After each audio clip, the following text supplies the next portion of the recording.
High school winter sports could soon be played in a court of law. Let Them Play Michigan, the grassroots organization of athletes, parents, and coaches, has filed a lawsuit to get back in the game. And they've been rallying to end the COVID cautious pause on winter high school sports.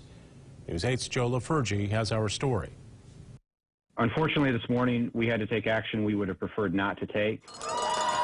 After weeks of back-and-forth talks with the Michigan Department of Health and Human Services, legislative hearings, and a rally on the steps of the Capitol, Let Them Play Michigan and a number of other plaintiffs are taking their case to another level, suing the agency's director, Elizabeth Hertel, claiming a number of constitutional and civil rights violations. The ban on athletic practice and competition has restricted the ability of these and many other student athletes from achieving their career pathway, competing, practicing, and potentially gaining college scholarships.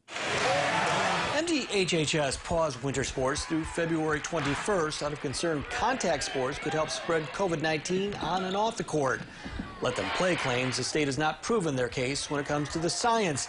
The lawsuit also says keeping athletes from competing is an equity issue, as players join private travel teams playing in surrounding states without bans. Those with means are able to travel to Ohio, Indiana, Wisconsin, wherever to conduct their sport, compete, and play, where those students who rely on the public system are left behind. Along with Let Them Play, the lawsuit lists two West Michigan families as plaintiffs. Brian and Ronna Detloff say their son was struggling with his mental health because sports were delayed before he died from suicide last month. He played hockey at Mona Shores. And the family of Brady Titus, a basketball player at Tri-Unity, is also on the lawsuit. We have opened restaurants, we've opened bars, we've opened casinos, we've opened all sorts of indoor activities that are allowed. Why not high school sports? Currently, there's no timeline on if or when a judge will hear the lawsuit. Joe LaFurgey, News 8.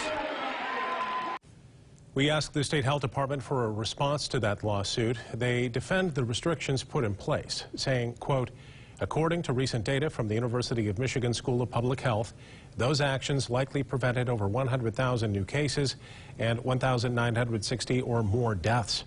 As numbers in Michigan continue to decline, and as the governor has already indicated, the administration is reviewing current mitigation measures, including those around contact sports.